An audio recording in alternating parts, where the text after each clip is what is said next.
Earth, the planet that we live on, home to nearly 10 billion people. But is it home to all of us? Some of us are not from here, and we know it. Maybe not consciously, but on a subconscious level, we know we don't belong here. So where did we come from? Which galaxy did we originate from? Who are our original people? We have to ask ourselves, are we from the Milky Way galaxy or from somewhere else? We are on a constant journey of searching where we belong and why we exist in the first place. But are the explanations from earthly religions going to answer these questions for us? So many people these days have questions of life and existence, but are left empty with only more questions after following some earthly belief structure for years. We also wonder, why are some people born with incredible talents and seemingly have an advantage over others intellectually, and some fall short? Do we reincarnate and learn through our existence, giving us an advantage in our next lifetimes?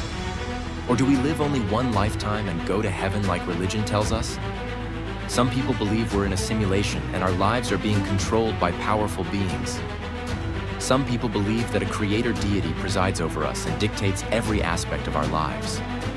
Or do we have control over our own lives completely, and we decide every aspect of our existence?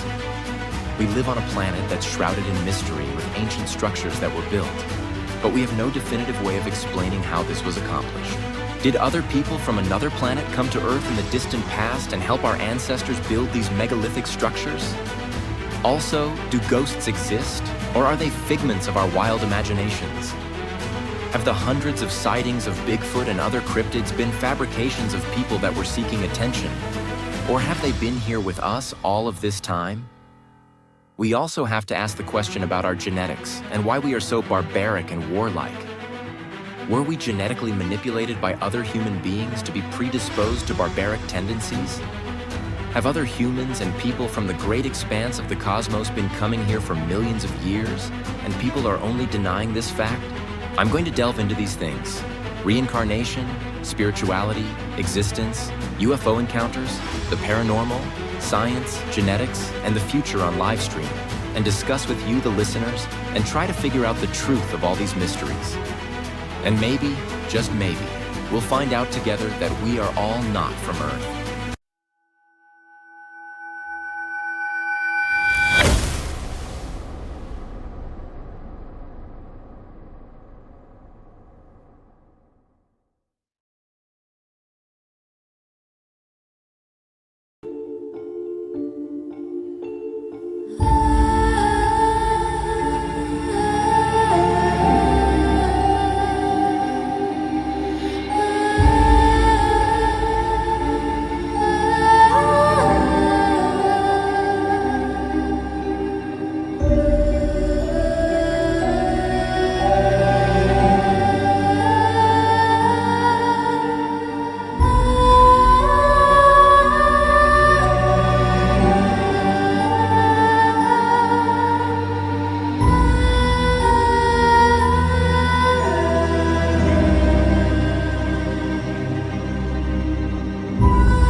Uh, Welcome, everyone. Welcome to my podcast. We're all not from Earth. This is episode number 25, Freaky Friday Magic, with a special guest, Jo Ann Fawcett. Thanks for joining me. You're welcome. That was a great intro video. Oh, you like that? I did. Yeah. I'm gonna try to link them together or whatever. There's like a little bit of lag in between them. That But was yeah, fun. yeah. It's Freaky Friday again. Um, Last month I did it on ghost ships. Uh, Ooh. yeah, you delved into that topic. I've been on ships that have ghosts. So, Oh, or really? yeah, there's a famous one in um, Alameda, California. There used to be a Navy station there, and now there's a retired aircraft carrier that has a lot of spirits on it, and it's well known for that. It's no, the Hornet. No, not the Hornet. I'll think of it in a minute. The Can't, USS Salem. That's no, not the one. That's not the no. Salem. Yeah, that Oh, it's one's probably. docked. Oh, it's the Hornet. It is the Hornet. Oh, it is? Yeah, Okay. yeah. I didn't research that one. I researched the USS Salem, No. the one over there in Massachusetts, Oh, okay. uh, Quincy, Massachusetts. Uh So huh. Oh, yeah, neat. that's got like the Burning Man. You ever heard of him? Mm-mm. Yeah. Okay. Yeah. Well, the Hornet has spirits of people who served on the ship and maybe died there, maybe died somewhere else and came back, or other um, spirits like military people that served elsewhere but then wanted to be on that ship because there's a lot of ghosts there. And yeah, I've seen several. Oh, okay. Yeah. Yeah. Yeah. I've had a ghost follow me around for like the past 20 years. Oh wow. And yeah, it used to knock down towels, scratch the wall, turn Oh wow. lights on and off. Like the smart refrigerators that you can talk to them. Uh-huh. The smart refrigerator would activate and would say something when all the lights were off. It's pretty freaky, but Oh my goodness. Okay, I haven't had that. yeah, Mostly there I was could just go ahead. also like Siri. It would say stuff like that, like you're talking to Siri, and the phone would pick up. So Oh my goodness. yeah, it seemed to be like a ghost magnet. Uh-huh. I guess we have that in common then. The paranormal. Yes, it's fascinating, and I've usually been at like historical places where there are spirits there, and whether it's famous for that or not, they're just there. And sometimes there was an apartment I lived in, and I do remember my dad's spirit showed up, so that was nice. So I'm not always in a historical spot, but sometimes it's wherever I'm living, but they don't usually bother me a lot, so that's good. Oh, okay. Yeah. Yeah, there's no ghost following you around right now, is there? No. Well, there may be some in this building because sometimes my cat's looking at things. But I remember when I first moved to Oregon, the first apartment I had, I was on the third floor.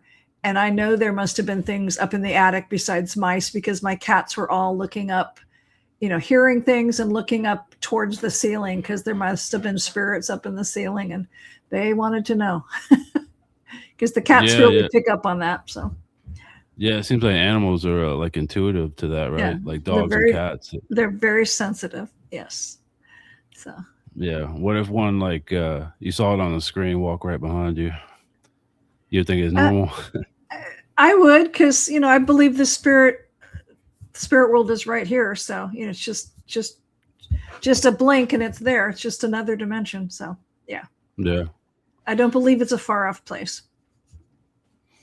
Yeah, some people, they got that gift that they can see him, and some people can speak to him. Is that part of your gift? I can feel the energy. I can see them as a shadow form. I am not able to like see them what they looked like when they were alive, and I have psychic friends who could do that. And then the way I speak to them is I use a channeling medium. So I can't speak to them directly yet. I haven't learned how to do that, or I haven't practiced it enough. I mean, I talk to them, but usually when I really want to have a real conversation, I'm using a person who's definitely has the gift. So that's pretty cool. Do you think that if people like they're kind of like liars and they're a little bit malicious in their physical life, you think they'd be like that when they're spirits? Or? I think there are certain things that go with you when you pass.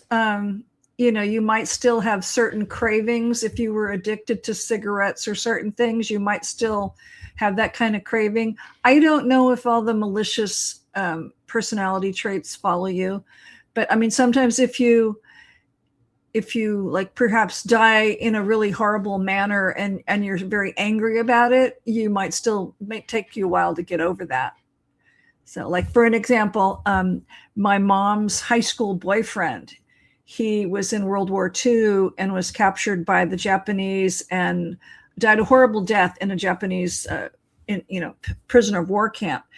And then after she passed, many, many years later, she reunited with him, and it's taken a long time for his anger to go away. I think it's lightening up, but I never thought that the anger and that kind of, feelings would go with you, but I guess it does. Yeah. Yeah, I've had some strange encounters. There's even a ghost here where I'm at right now that haunts the basement where I work at. Yeah. And Well, I saw it. Oh, wow. I'm a bookkeeper, and one of my former clients was an Irish bar, and the owners owned two places, and one of them they were both old places, but they took me to this one that they had just opened. It was, a new business for them. And the office was always down in the basement, and we went into the room where like they stored the kegs and things. And, especially in San Francisco, there's like a little chute that, you open up the thing in the sidewalk, and you can shove there's a little like slide that the kegs and stuff go down. But anyway, as soon as I walked into that room, it's like, oh, there's a ghost, there's somebody in here. Because maybe not always, but I can feel it, especially if it's really predominant. It's like, okay, we probably should go, but I'd really like to come back and, check this out more. But, I wasn't there very long. It was interesting. It's like, yeah, there's somebody in this basement. So, yeah. You ever watch those television series like Ghost Hunters and stuff like that? The reality ones? No, not usually. Yeah. They're pretty fake, aren't they? Oh, I'm not saying they're fake. I just don't watch them. So I've got other things I like to watch. So. Okay. Yeah. It's kind of like theatrical a little bit, but. Okay. Yeah. I've seen a few things like that, but it's not something I regularly watch. Yeah, maybe some of it's like real, but they kind of add that value for television and all that. So. Well, and I've been with real ghost hunters, and we weren't necessarily doing a TV show, but sometimes I've been with psychics, and there's no electronic equipment with us, and I've been in with other ghost hunter people or psychic people that have taken some detection equipment. And so, but usually I'm just with another psychic person, and, we can just feel and see stuff. So, yeah. And my better friend of the two psychics that I used to do that with, she would actually have conversations with the spirit, and because she could see them and talk to them. And it's like, well, that's cool. Tell him this, or ask him this. But yeah.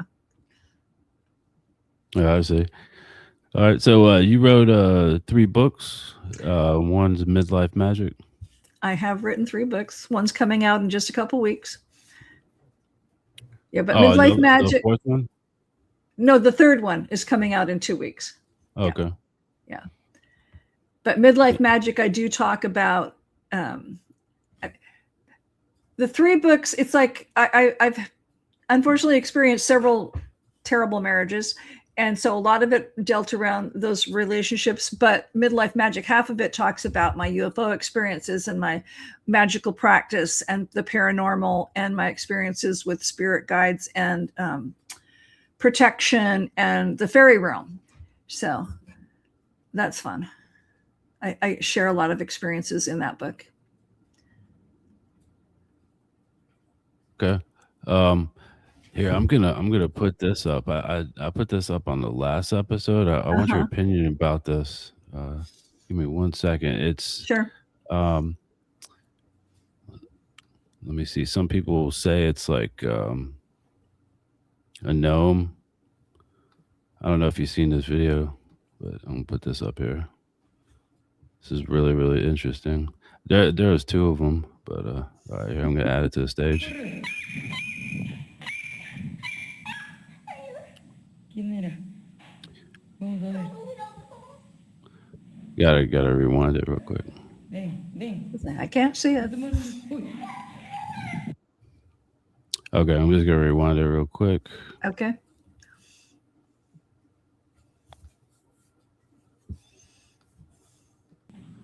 Corre.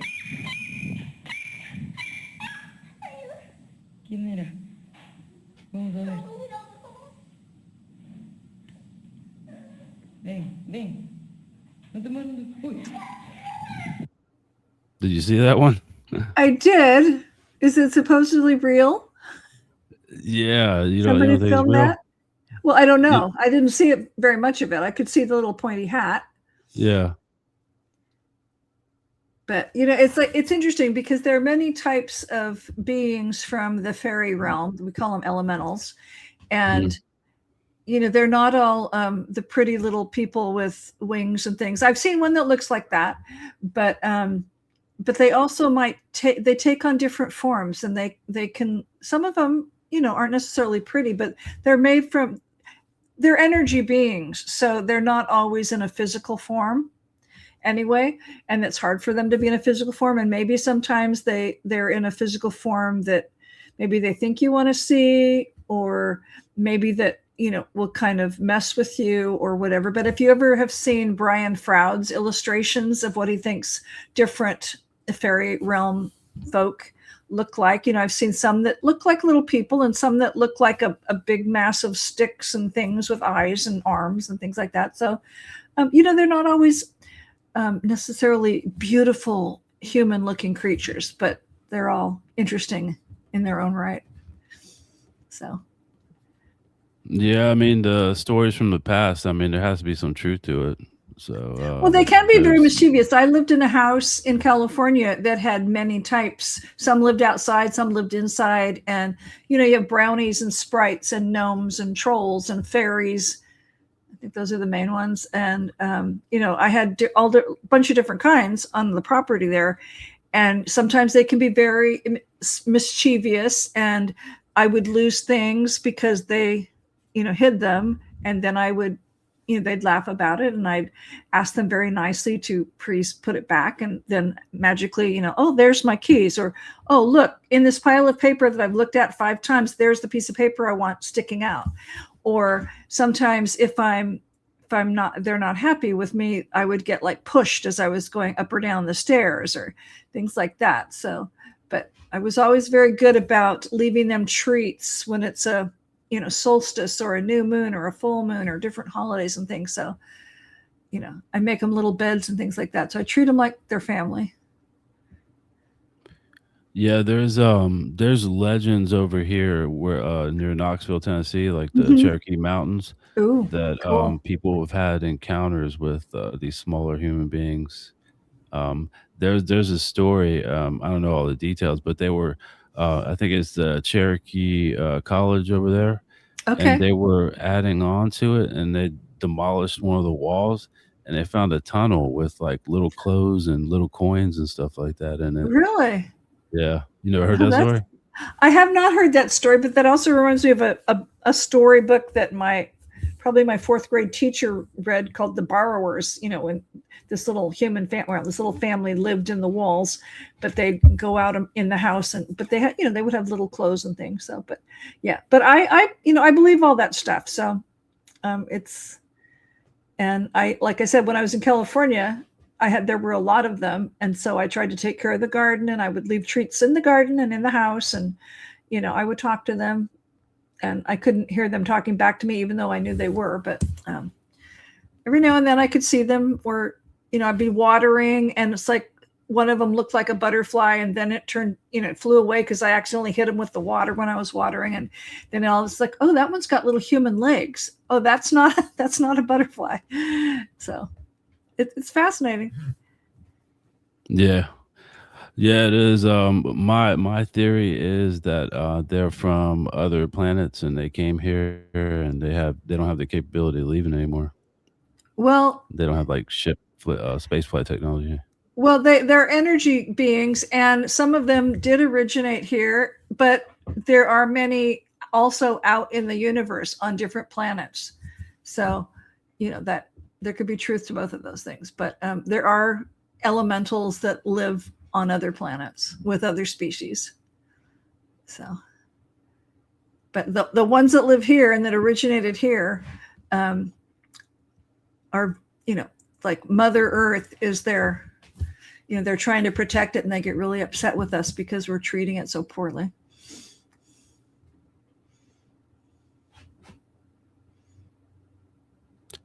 Do you think there's like some credence to that, like Mother Earth theory, that Earth is alive? I think Earth is definitely. Earth must be alive. I mean, we have plants, animals, trees, all kinds of things. So Earth is a living being, yes. The trees are living beings. Yeah, the rocks are living beings. Yeah, I think there's some truth to it. Just nobody's discovered like how to communicate with the planet yet. But my theory is kind of like there's like a secret way of doing it within the Akashic records, the planetary records.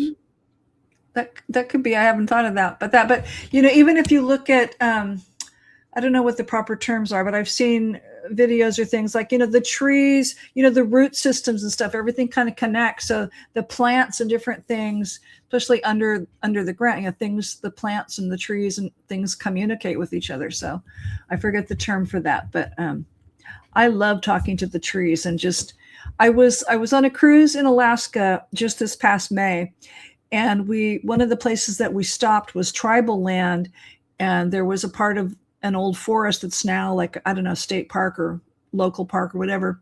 So they let us walk around in. It's like these trees were hundreds of years old. And it's like, to me, there's nothing better than just stopping and putting my hands on the tree and thanking her for being there. And it's pretty cool. Yeah. Earth humanity is not maturing. Dumping garbage into the ocean, burying it in like the ground, like it's gonna decompose. Takes hundreds and hundreds of years for trash to decompose. People don't realize that. Yeah. You think we're ever gonna evolve? Well, there's not too many places to put the trash, unfortunately. So I guess it behooves us to find ways or to practice ways that we're not maybe creating as much trash, or we're reusing things more than we do, things like that. But it's like, countries overseas don't necessarily want our trash anymore. And it's not good for their environment for them to be processing our garbage. So, I'd hate to think that a lot of it's just still getting dumped in the ocean. Yeah, I looked into it. There's this I forget the guy's name, but he started his company when he was 16 years old, and he takes like a ship out there to the Pacific Ocean, and they sort of put like a net and capture all the plastic and stuff like that. Oh, and then he nice. recycles it. Oh, that's good. Yeah, he's like 24 years old now, so he's been doing it almost for like 10 years. Wow, And good for him. Yeah. And also he sells the plastic too, so he makes a little bit of money to support, the people that volunteer for that. So there's a company just a few doors up from where I live, and they take like the plastic bottles, like the soda bottles and things, and for whatever process they use, I don't know, they like turn it into blankets and things. So it's pretty cool. Yeah. Yeah, so tonight we're going to talk about magic. I'll let you explain that because I'm not that familiar with white magic. So everyone that's listening, JoAnn is a white magic practitioner. Well, So I'll let you yeah, explain that. and it's interesting because I loved in your opening video, you had the three witches there, and they were just doing a spell. Now, they're stereotypical, witch is what they look like as if they were doing some evil thing. But and that's not really the kind of spell work I do. I try to work with energy and positive aspects of. It could be spices or just the time of the month or the whatever zodiac sign we're in, or just the moon phase or whatever. But I try to set intentions for myself and maybe other people if they request it, but it's usually just for myself or immediate family, but it's usually just for myself. But the things that are going to give me the best life that I want, not in a greedy way. But then of course I acknowledge that if the universe says no, the answer is no, or it's not right now, I have to accept that. But I do that, I practice that. And I also practice, it's like gratitude. And like sometimes when you're cooking, there's certain things you can do, like if you want to increase abundance or whatever, or show gratitude, or like just putting cinnamon in your cereal or your oatmeal cooking and stirring it a certain way is supposed to help with abundance, for example. And like this weekend, Sunday is the summer solstice. So there are things you can do to welcome in the summer solstice. And it just depends on the time of the year, the time of the month, things that are going on, or if a different moon phase that you might want to, set intentions for certain things. I also have ways to, that I try and invoke and invite protection. Like if I'm traveling, or if my daughter and I are flying somewhere, we put up some protection so that, the flight is as smooth as can be, things like that. And like I don't try to use it like to get, instantly rich or anything, but like somebody owed me money, for example, and I had to accept the fact that may never come. But I also kept setting the intention that, when the time is right, and if it's meant to be, I'm really grateful that this is happening. And I said it in such a way that you do it as if it's already happened, so that you can, create the energy, or set the intention and create the energy and invite the universe and your spirit guides to help all that happen. But again, you have to be patient, and you have to be grateful, and you have to accept that the universe knows what's best for you. So thankfully I got the money. So that was a lovely, happy ending. But yeah. Yeah. And sometimes it's like I've read books where like some, you can invoke or use certain herbs or things, like if you're making a soap, if you want it to be, or in a candle, you can do certain things that you're making or cooking or whatever to, bring in more health or more protection or different things that you need. And there's natural ways that you can just enhance your life or protect your life.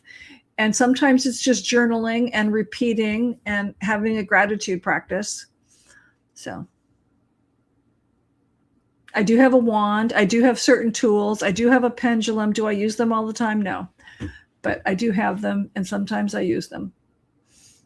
So. How do you use a wand?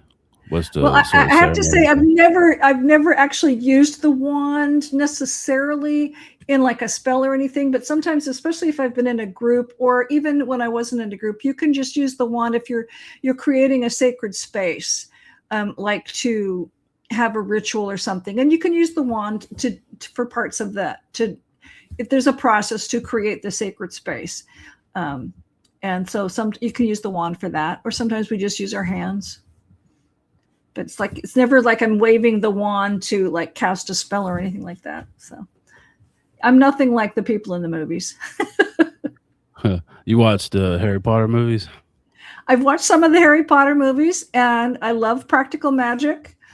I love, what was the other one? Oh, Hocus Pocus with like Bette Midler and a couple other ladies. But those are fun. But sometimes, like if you've seen practical magic, where it's pretty basic stuff using herbs and just working the energy and things. So yeah. Practical Magic. That was the one with Sandra Bullock and Nicole And Nicole Kidman, I think. Kidman, yes. And the second one is coming out, I think, in September or October. So that'll be Who's fun. going to be playing those? Well, I think they're in it, but I'm not sure. But I think it also, I think they're in it, but I haven't really studied. I've only seen a couple little trailers, and maybe, well, because they were the daughters, the younger. So I'm not sure if all the older three witches are in it. I'd have to look. But I think Nicole Kidman and Sandra Bullock are in it. So. Oh, okay, yeah. It'll be I fun. liked Hocus Pocus when I was a kid. That was my favorite, like Halloween movie to go to, or Yeah, like Halloween Town too. I don't know that one. Yeah, it's like a Disney movie or whatever. I haven't watched it in a while, but that's kind of like the go-to. Yeah, Halloween's my favorite time of the year. It's coming up pretty soon. Before you know it, it'll Yes. be here. Well, and see, Halloween is New Year's for witches. It's the witches' New Year instead of January. I mean, I still celebrate January 1st, obviously, but in the witch calendar, Halloween, we call it Samhain, is the New Year, because it's like the seasons are changing, and then you're starting over and preparing for like the new. You're letting the earth rest, and you're preparing for spring and new growth, and then the harvest. Now the harvest is over, and now you're starting all over. So Yeah, it's very land based and very nature based is what I practice.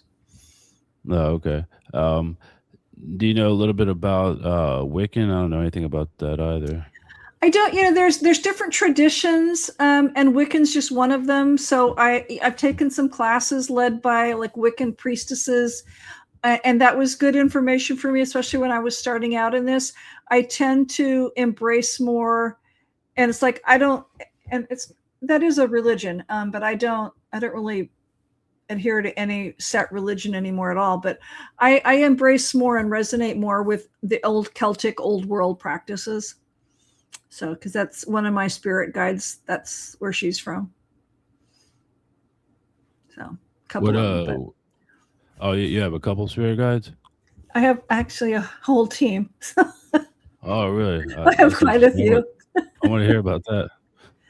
Well, I mean, the one that was a witch, she died in the late 70s. So I never met her in person, but I knew a lot about her. So then once I started working with the channeling medium on a regular basis, she and I have talked many times, and her spirit has been with me when I've done one of my rituals, and we connect a lot. One of my other spirit guides is a friend I had in England, and she was a very gifted trance medium, and she's the one that could see the spirits, what they looked like when they were alive. So she and I, every time we went to a historical place, we were having experiences with ghosts and fairies, and that's pretty cool. So now that she's passed, I can communicate with her.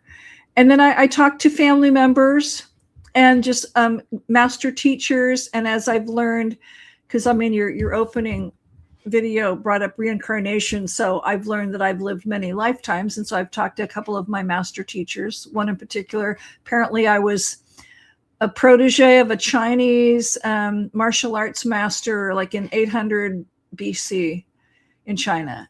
And like the old TV show Kung Fu, it's like maybe that's why I use my arms so much. But but you're also using your arms to move the energy. So yeah, so it's like, oh, cool. So I've been a man and a woman in many lives. So I've been both. Yeah, that's I remember like quite a few of my past lives. I'd like to know more. I've only had people mention to me. I always like studying medieval history, and I think somebody told me, yeah, you lived in that, but now this guy wants to give you a message. But it's like, I have been into several castles in England, and one in particular is Dover Castle, the White Cliffs of Dover. And my friend and I, my psychic friend and I, we went, and we had ghost experiences there. But once I went into the throne room, I had this whole experience, like a deja vu, things like I knew I had lived in that particular castle at some point during the medieval times. It's like, and I wasn't just like a scullery maid, and I wasn't like the queen or anything, but I was maybe a lady in waiting or something, because I was in the throne room. If I was just some lowly peasant person, I wouldn't have been up there in that room. But it's like I knew I had lived in that castle at some point. It was pretty cool. A little scary, but pretty cool. Yeah. How many past lives do you think you remember? Maybe like 5 or 6? I don't really remember many, but I've been Just told like bits and pieces. I probably have to do hypnosis to really tap into them. But I've been told about the Chinese master, and I have talked to him, and I could feel the medieval time. Other than that, most of it's just people have, like psychic people have told me, well, you've been a man here, a man there, or you've been a doctor and a newspaper boy, and you were hooked up with that husband of yours many times. Like crap.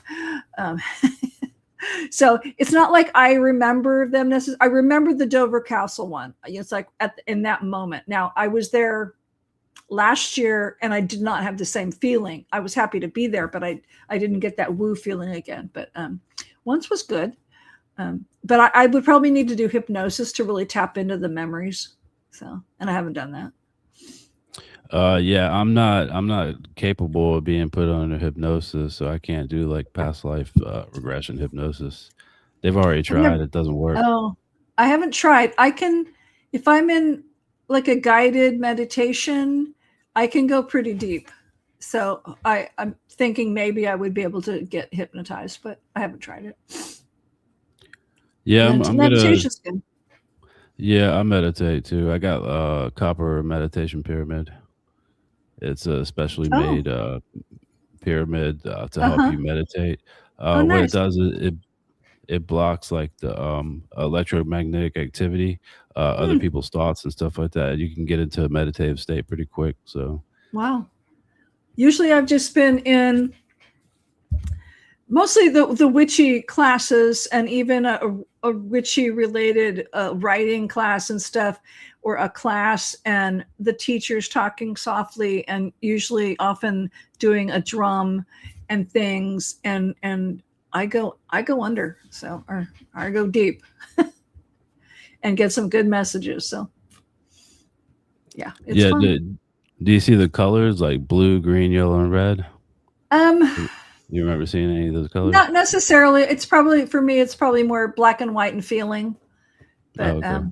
yeah. But I mean, I can see people, or at least I know that, but I couldn't describe to you what they looked like necessarily, but I do remember, oh, that was this person that greeted me. That was this person that, talked to me. And I know that was this grandma, and I know that was this grandma. So it's like, I know who they are, but I couldn't tell you what they look like. Yeah, I forget what that word is. There's something where if you close your eyes, you can. Some people can visualize like an object, like a banana or an apple or something like that. Mm-hmm. And some people don't have that, but I think it's called aphantasia or something like that. I don't know. Never heard of it. Can you visualize things when you shut your eyes, like visualize an object? You never tried it before? No. Yeah. I mean, obviously I dream and I can see real things in my dreams and things, but so I mean, if you told me to shut my eyes, could I see what a banana looks like? Sure, because I know what a banana looks like, but yeah, I don't know. I haven't really necessarily tried that practice. So. So you haven't tried it. No. What that means is it's if you can't see anything, you need to develop a deeper connection to your subconscious. So you need to meditate more. Yeah, I saw that on social media or whatever, and I started doing it. I was like, I can't see anything. I just see black when I close my eyes. Is there something wrong with me? I didn't know. But yeah, I can visualize it. It just takes like a lot of effort, and I have like a lot of vivid dreams too. Oh wow! I had a dream like a few days ago about earthquake in California and fires over there, and then there are fires happening already. Yeah. So, and there's fires in Washington right now too. Oh wow! I saw something on the news about the fault line. What is it? The San Andreas fault line to get ready to go. That's one again? of them. Yeah. Oh well, I'm glad I don't live there. And if it could just wait till after I go down there in August, that would be great. Yeah, it's gonna be Let's. bad. There's a huh? I was gonna say, let's not have a catastrophic earthquake when I'm down there having a book launch party. Yeah. There's that massive one over off the coast of Oregon too. There's a big fault Yeah, line over there. yeah, there is. So every time, if all the hotels and things, rentals along the coast have little posters about here's what to do in case of a tsunami. So yeah, thankfully we haven't had a tsunami yet. Thankfully, I have no doubt that there will be one at some point, but it's not happened yet while I've been over at the coast. So Yeah, I had a dream, another future vision. It was a few years ago about the tsunami on the east coast of the United oh States.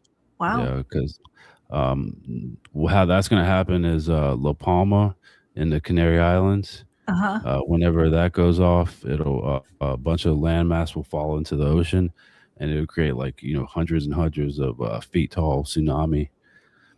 Wow. That is actually going to happen. They actually did. Netflix did a television series about that. I didn't know that, so they're giving it like Huh. some serious thought. So it's a possibility. I, And I have yeah, no doubt, all these natural disasters are definitely real possibilities. So I just hope it doesn't happen anytime soon. But right now it's like California, all this whole Western area is like, we keep having more and more wildfires during, and this is June, so I can't say that it started early, but it seems to me that it's early. But right now there's a whole bunch of fires going on in like Washington and Idaho. I haven't heard of any in Oregon yet, but there may be, and even in Northern California. So it's already started, the fire season. It's terrible. have you ever had like an encounter with Bigfoot over there in Oregon? Because that's where she likes to hang out. Well, there are many of them, and they hang out in lots of places. I have not had a personal encounter, but I have been at a conference in Washington where there is, I guess he's kind of a Bigfoot specialist. I think he's a psychologist by profession, but he's been out camping and he's recorded, Bigfoot sounds and things like that. So that's pretty cool. But I've spoken at conferences in northern New Mexico on an Apache reservation, and it's next to a alien base. But I mean, there is an alien base in the I'm losing my words. On part of the reservation, and Bigfoot is often in the area, especially to help protect the base. But the local, indigenous people that live there, even if they haven't necessarily seen the Bigfoot, they see evidence of it. They get plaster casts of the tracks. They've seen like where they've built a little shelter, and things. People have also seen things flying in and out of the mesa and stuff. So there's Bigfoot in all kinds of places. So, and Are you talking about? I'm talking, well, Bigfoot in general. I mean, it's an alien species, but they're also they're interdimensional, and they also use their own spacecraft. So they're very cool. Are you talking about Archuleta Mesa? Is that what it is? I think it is. It's in Dulce, New Yeah. Mexico. Yeah. Yep. Yeah. Yeah. Archuleta Mesa. Yeah, I used to speak place, about that. Yeah. That place is fascinating. The first time I heard about it was from a guy called Phil Schneider Yeah. back in the 90s. You know Yep. about him? I do know about him. And my ex was part of the famous military little fight that happened there when our military went in and tried to rescue a lot of the victims. So that's why I only know a little bit about it. And I used to speak about it. Nasty place. So your ex, he knew Phil Schneider then? He They did worked not know close Phil together? Schneider. No, because Phil Schneider was a civilian. So he would not have been working with my husband and my ex-husband. But my ex was in the military, and much of his military career, of him and his dad, they dealt with alien stuff and space travel and stuff for the military. So that's why I know anything about UFOs and aliens, through him. But yeah, pretty cool information. So he told you stuff he wasn't supposed to, though, right? He told me some stuff that he could, or if it was related to somebody else, or if he was doing it under not the U.S. military orders, because sometimes he worked like an international intelligence agency. So it depended on who he did the work for. And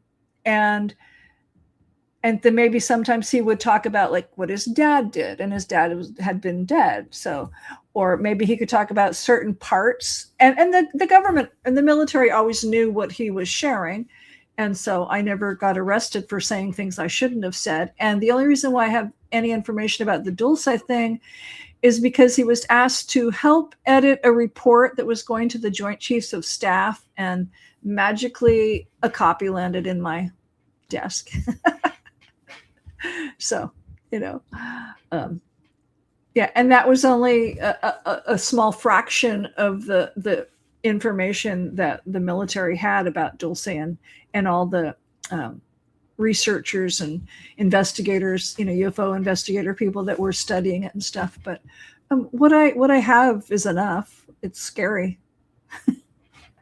Were they working with other human beings, or were they that's just like a strictly alien base? No, there were definitely humans there working with them, and sometimes because our government allowed it to be built, and so it was often you had certain political people who went there and partied and had orgies with the aliens and the human victims. It wasn't a positive place, and really bad things happened there, and our government allowed it to happen. And a lot of our political people took part in a lot of horrible things. So I'm glad they bombed it. Oh, so it's not there anymore? Well, I think they blew up a certain part on that mission my ex was on in the 79. They blew up a certain part, so it was non-functional for many years, and then I think they reopened it again. But a lot of the operations got taken other places or off planet. But I can't tell you what's there now. I haven't been there for many years, but I don't know that it's active like it was. But who knows? I'm really kind of I'm much less out of the loop in those kind of topics, because he and I are no longer together, and I don't talk to him at all, so I don't ask him questions. What did he say that they look like? Well, there were like different. us, exactly like us? Well, there's numerous species. I mean, there's hundreds of species, but like at the Dulce base, I think at the time that he had to go in, like there were 18 to 20 species there, something like that. I'd have to look at the old report, but some were human looking. There were reptilian types there. There were all kinds of different types that were there.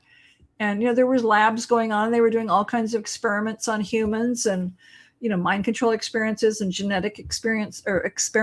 And they had cages where they were, kept the victims, mostly women and children. There were probably some men, but yeah, not a happy place.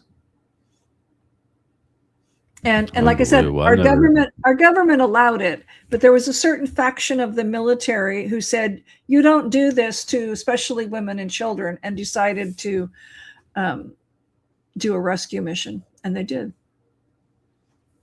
So yeah, that's unbelievable. I never even heard that tale of it. That's very interesting.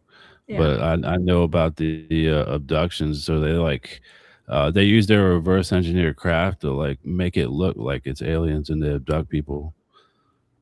Who? That's like the military industrial complex, Boeing and Lockheed Martin, all of them.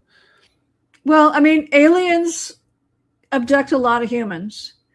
I know also the government or the military will often, there's these MyLab things. So they will often re-abduct somebody, probably to find out what happened to them in their abduction experiences. I'm not an expert on that part of it. And I respect the military, but I know that there's, some not great things that go on there, but I also have a great respect for them. So, but just like every organization, there's good and bad, but, So I don't know all the evil things that they're doing. That's why I have friends that put on conferences and they have people that speak about all that kind of stuff. So Oh, I see. yeah. Yeah. So you going to Los Angeles again for your book signing or something? I am you said a going book to party? I'm going to San Francisco, and because I used to live in Marin County, and one of my bookkeeping clients has a deli. So, and a lot of my friends and former clients are in that area. So, I'm going to go and see friends and have a book party at my client's deli. And I'm making some connections, so I might make it down to LA, sometime next year to do some book signings and things. Most of mine, San Francisco, I've got at least one lined up for Portland, and I'm trying to line up some more in Oregon. And I'm traveling to New Hampshire in the fall, where my daughter just happens to have to go speak for work. So it's like, well, I'm going with you so we can see the fall colors, and I'm going to find a bookstore, and hopefully they'll let me do a book event. And so that's happening. So that'll be fun. Yeah, she lives in New Hampshire. Pardon me? She lives in New Hampshire. Your My daughter daughter, lives no, there? my daughter lives like 6 blocks from me in Portland, but she speaks all Oh, over okay. the country for her work. So Oh, yeah. So, yeah, New Hampshire is notorious for the Betty and Barney Hill abduction. oh, is that where it happened? It's like I hadn't Yeah, even thought of that. yeah, it happened in Concord, New Hampshire. Oh, we're going to Keene. We're going to fly into Boston and then drive to Keene, and that's about all I know. And then her daughter goes to school in Massachusetts, not far from where we'll be. So, we'll be including that college stop in the trip. So it'll be fun. Yeah. Back on the topic of magic, do you think Okay. that the elites practiced some like dark magic? I definitely Is think that there's groups that do practice dark magic, and I don't really know dark magic, and I don't practice it, and I know some people who practice both white and dark, and sometimes if you're really in a desperate situation and your life is in danger, you might have to invoke some dark energy to protect yourself, or you might have to invite your guides and your helpers to do something that, you wouldn't, okay, you need to, kill that person, or, help me protect myself so that you don't die. But, so sometimes people do have to call in darker forces or use darker things. And, thankfully I haven't been in that desperate of a situation. So I haven't crossed, no judgment. I'm just saying I only practice white. So. Yeah. So, like from the research I've done, it stems back pretty far in the past. We're talking like before Egyptian times, and people would practice this kind of like dark magic, and then it becomes It's like prevalent the Dark Ages. Yeah, and the occult, it's been around for a long time, but also there are species who are way older than us that live not on Earth that practice magic.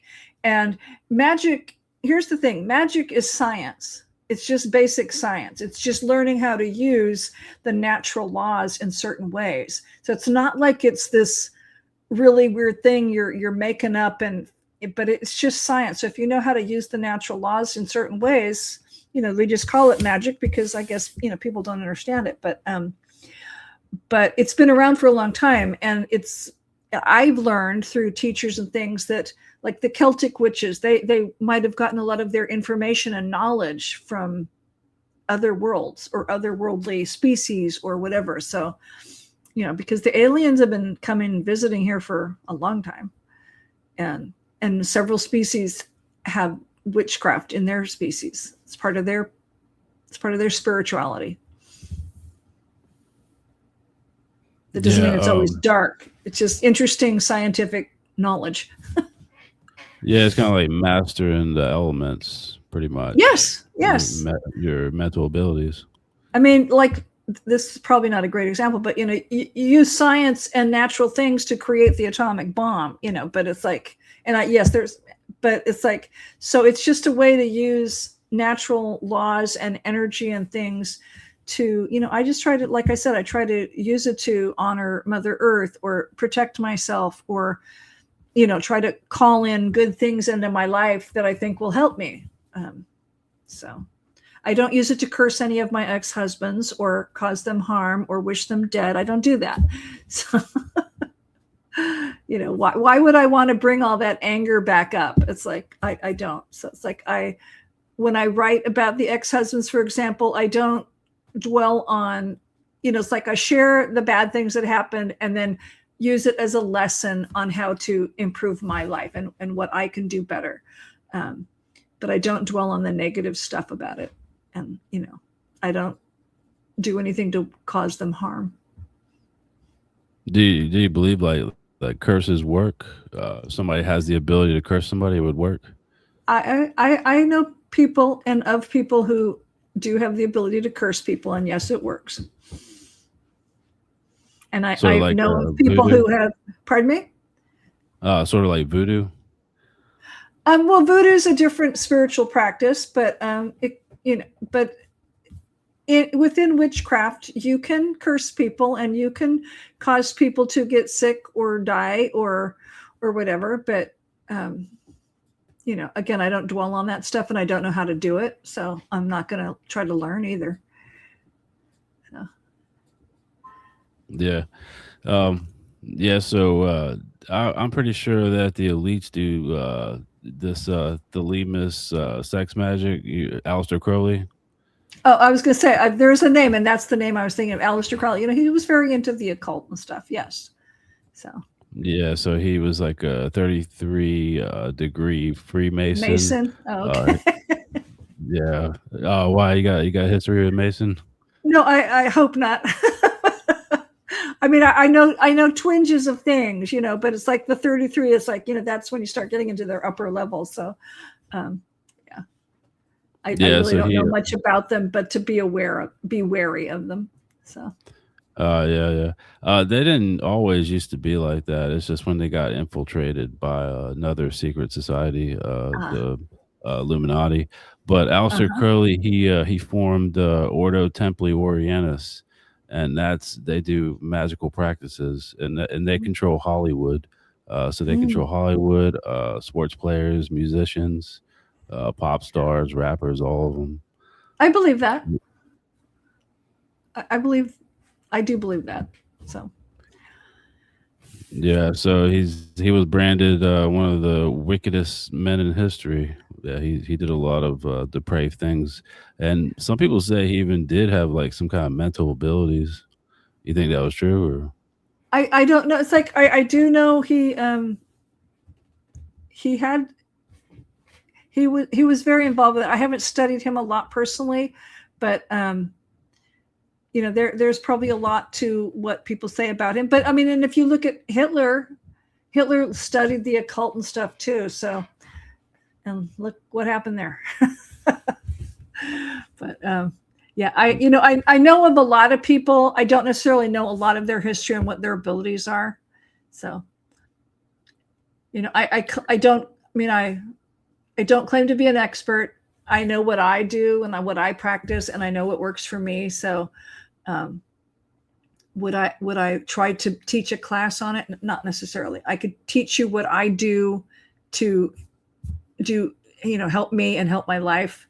And it might be considered magic. It might not be, because a lot of people set intentions and don't call themselves witches. So, but do you believe you can develop like telepathic ability through this white magic practice?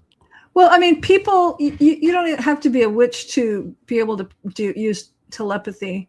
And I think everybody's born with intuitive gifts. It's just you need to develop it. And that, again, that doesn't necessarily mean you're a witch either. But and I don't know the fine line between the two. But could I... Sometimes I feel a little telepathic, but I would call myself more intuitive than telepathic. So, well, like a powerful empath. Yes, I can definitely feel feelings strongly. Yeah, so. I'm a powerful empath too. It's kind of like a gift and a curse, huh? Yeah. Well, and it's like once I was untangling myself from toxic relationships, the intuition, the ability to be intuitive, it has expanded. And certainly when I was in the middle of the last marriage, it's like, and he introduced me to a lot of these cool topics, but it's like, he didn't like it that I was like, well, I think this is going to happen. That doesn't mean it's always going to happen, but I could feel that certain things could probably happen. And thankfully some of them didn't, but he didn't like it that either I could finish his sentence or it's like, I knew what, I knew things. And again, maybe I knew that was a strong possibility in that moment, but some things didn't come to pass. And that's okay because timelines change. And especially if you talk about it a lot, somebody else could change the timeline. So, but I don't think he liked that I was developing my intuitive abilities, but that's his problem. Yeah. What about like telekinetic ability, like levitating Moving things and stuff. stuff like that? Yeah. I've never tried to do that. So, and I don't think I've ever levitated, but. You never like woken up and you felt like you were floating in the air and fell down, that it woke you up? No, That sensation? no. I know I've astral traveled a couple times, but I don't think I've ever levitated that I know of. Yeah, I do it all the time. I wake up because I slam on my bed because I'm pretty sure I'm levitating. Oh wow. I do it in my sleep. I can't. Of course, I can't do it while I'm conscious, but Right. in my sleep, I do it all the time. A lot of Wow. weird things happen. I think I went into like another dimension. This sounds odd, but I had a dream about going into another dimension, and then I came back. I woke up and I had like the strangest like creature, um, like an insect I've never even seen before. I've tried to look it up. It doesn't exist.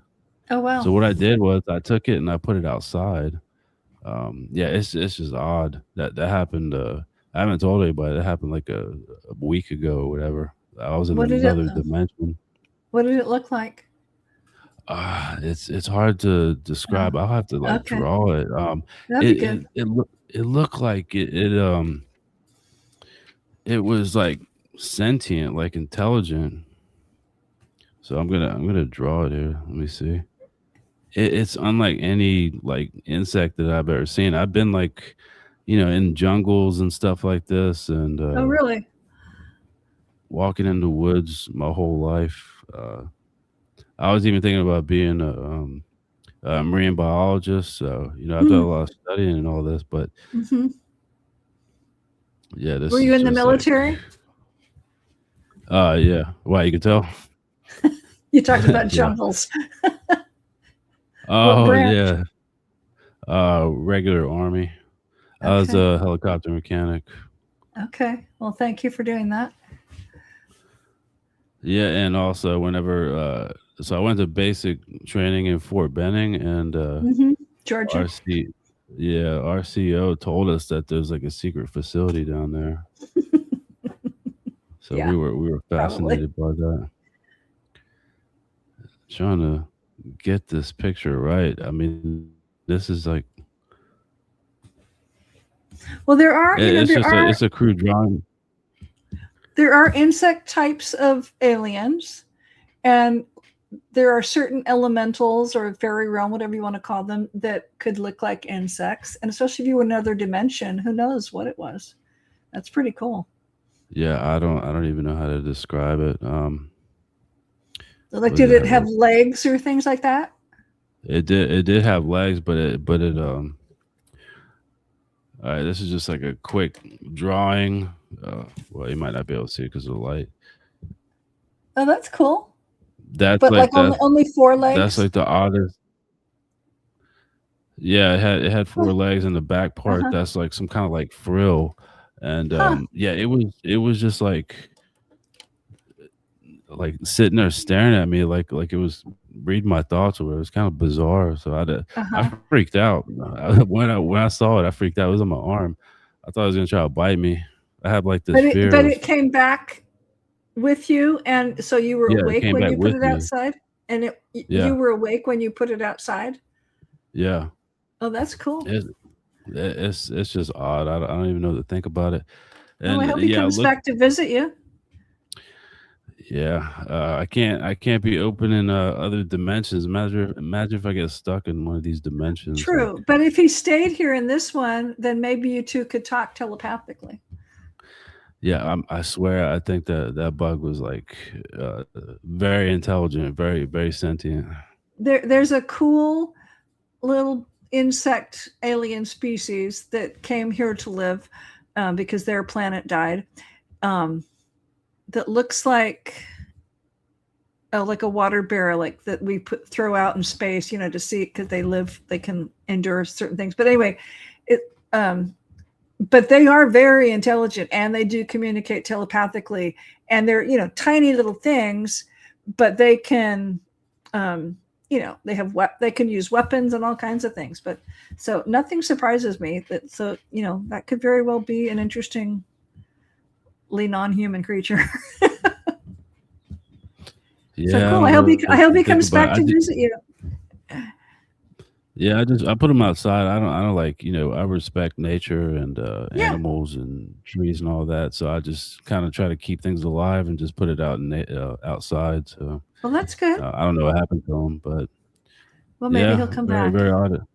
Maybe, Yeah. or maybe Well, one night I'll get stuck in another dimension. So well, I don't know put which a little dimension it treat was. out or something for him. Or tomorrow's the solstice. No, Sunday is the solstice, so you never know what's going to happen. So, Oh yeah, that's right, the 21st, right? uh-huh. So, happy solstice. So what's the moon like on Sunday? It's not gonna be a full moon, is it? No, no, but no, I don't know what the moon phase is going to be. I'm not looking at that particular book, but it is the summer Right. solstice, so it's going to be the longest day. Yeah. Yeah, it'll be Do you have cool. to do like some kind of white ritual or whatever on the solstice? There are rituals that can be done, and I will see what I can do. So a lot of times, when it's a seasonal change like that, I saw something supposed, like I'll do a simmer pot, and that helps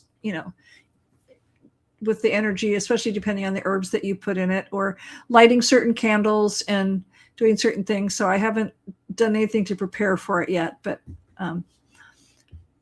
I will. I will. I Oh, will. okay. Yeah.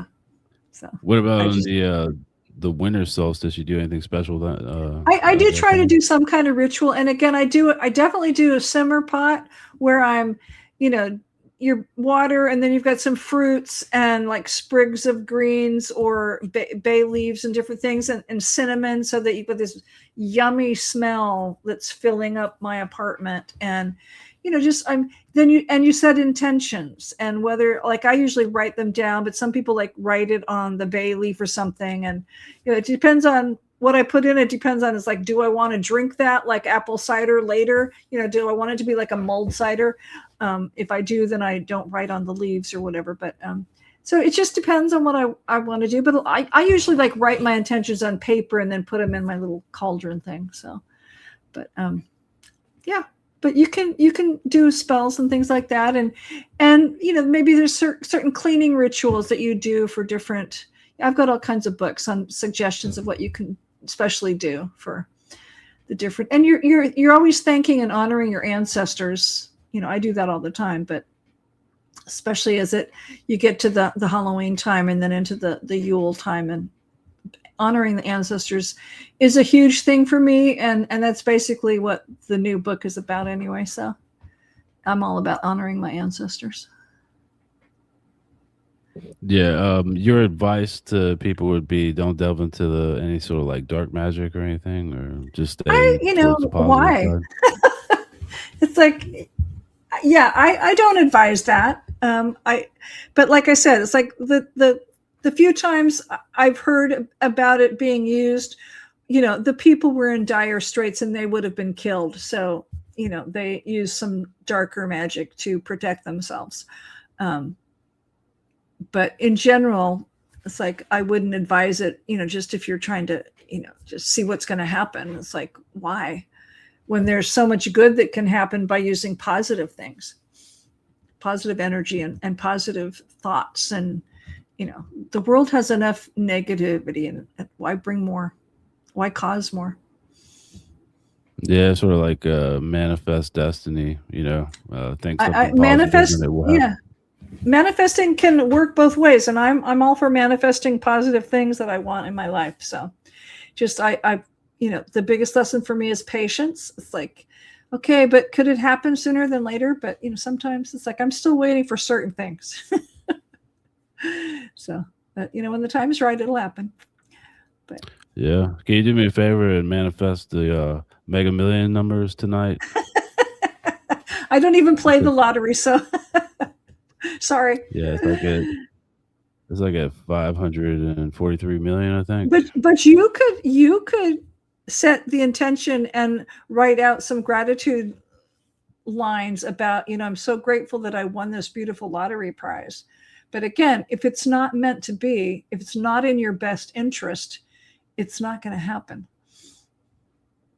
So how would I do that? You say write your Well, intentions I mean, down? if you wanted to, it's like, you could just have a piece of paper and you say, I am so grateful for the whatever, you could set a dollar amount, or this big pot of money that I won today, or you write it in a way, it's like, how are you going to feel when it happens? And you write it as if it's already happened. Or I'm thankful. It's like, I do a lot of gratitude. It's like, I am so grateful that this happened. I'm so grateful. And I maybe say the same thing 3 or 4 different ways, but it's like, what are you feeling? It's like, how would you feel if you won, $500 million or whatever it was? Would you feel ecstatic? It's like, I feel so ecstatic that I just won $500 million in today's lottery. Now that would be cool. And people do win big prizes, but again, if it's not it's not wrong to ask for it, but if it's not in your best interest, then you probably won't get it, because the universe knows best about the timing. So Yeah, I think there's a lot of credence to that too. Yeah, I believe in that. Like creation and sort of like destiny a little bit, some with a little bit of fate mixed in there. Plus, I think I'm like the captain of my own fate though too though. At you the are same the time. captain of your own ship. Yes. Yeah. I'm gonna try that. Let's see if it works. If it does, then Might I'll as send you well. some money. Buy a few dozen books. Give my new Yeah. book out to all your friends. Yeah, I'll definitely do that. Well, I appreciate it. You want to let everyone know like your websites and the Sure. name of your new book and all that? Sure. My website is just my name.com. So that's easy. My Instagram is jo.ann.author. No, Jo Ann Fawcett author, with the periods between each word. And I've been posting a lot on Facebook and Instagram about the new book. The new book is called Wisdom from My Grandmothers. Oh, yeah. Wisdom from My Grandmothers, How Messages from the Past Can Shed Light on Your Life Today. So I did use a channeling medium, and I talked to my mom and 4 generations of other grandmothers going back to the 1700s about what their lives were like as women and how they were able to use their voice in the middle of the patriarchy, and so they didn't upset their husbands. And how could they be creative, and how could they stand in their own power, and then what generational patterns came down to me that I need to break now, that kind of thing. And so it's a lot of positive messages. It's history, but it's a lot of positive messages about how women mostly, but men too, it's like everybody needs to feel empowered and stand in their own power and be their best self. So they each gave me messages about going forward and to share with my daughter and my grandchildren and anybody who wants to hear it. So it's very empowering, and it was a magical process, and I'm very excited about it. And it launches July 2nd. It's going to be on Amazon or just Amazon and Ingram Spark, Barnes and Noble, all the major, it gets distributed, and it's available through bookshop.org. All kinds of places. So, and then wherever, if you know somebody that's got a bookstore they have it in with, and they want me to come do a book signing or something, Yeah, actually, there is a pretty good bookstore over here. I'll talk to them. It's called I think like Jay's Books. Okay. I'll go over there and I'll talk to them and I'll let you know. Okay. But Great. it's kind of like a vintage bookstore. They got Uh-huh. like Ooh. old CDs and videos and stuff like that. They sell, I guess. Oh, that's But yeah, cool. it's a pretty nice place. I've never been there, but it's pretty popular. The parking lot's always filled up, so I Oh, guess wow. they got some good stuff in there. And you're in Knoxville? Yeah, Knoxville. Yeah. Okay. Because my daughter, I think she's going to Tennessee either before the end of the year or early next year sometime. I mean, she goes all over the country to speak for her business or her line of work. So, it's like, okay, maybe I can travel with you to that place. So let's stay in touch. Yeah. I'll let you know what they say. Great. I'll Okay. contact you or whatever. Well, I appreciate you coming on tonight. Well, Very thanks for very having me. interesting. Yeah. Thanks for being here with me on this Freaky Friday. You're welcome. Yeah, You're welcome. I'm gonna take your advice. I'm gonna see if I can manifest the Mega Millions tonight. Okay. But at least Or you'll get the feeling of creating a gratitude practice, and you may use that for other things that you're thinking about or wanting. So it could be as simple as like, I'd like to not be mad at that person, or maybe it's a personal relationship. It's like whatever, you can use it for anything. Being grateful and trying to manifest something. So yeah, go ahead. Let me know how it works. yeah, if it does, I've got good intentions. I'll use it to do some good stuff. I was thinking about starting like a humanitarian organization, something like that, Nice. to help Nice. out homeless. So Yeah. it has nothing to do with like greed or selfishness or anything like that. Yeah. Um, That's great. That's great. yeah. So yeah, you just have a good weekend. I'll let you know. I'll be in touch with you. I'm gonna go Okay. talk to them tomorrow. They're open on the weekends, Okay. and I'll let you know what they say. Maybe they'll be Okay. open to it. Okay. Maybe we'll be meeting in person then. All right. Well, good luck with your signing down there in San Francisco, Thank you. and so you And have we'll a good rest of the weekend. And okay. You too. you're Thanks for welcome having me on your anytime. show. Oh, Oh, you're thank very you. welcome. Okay. Take All care. right. All right. Good Bye. night.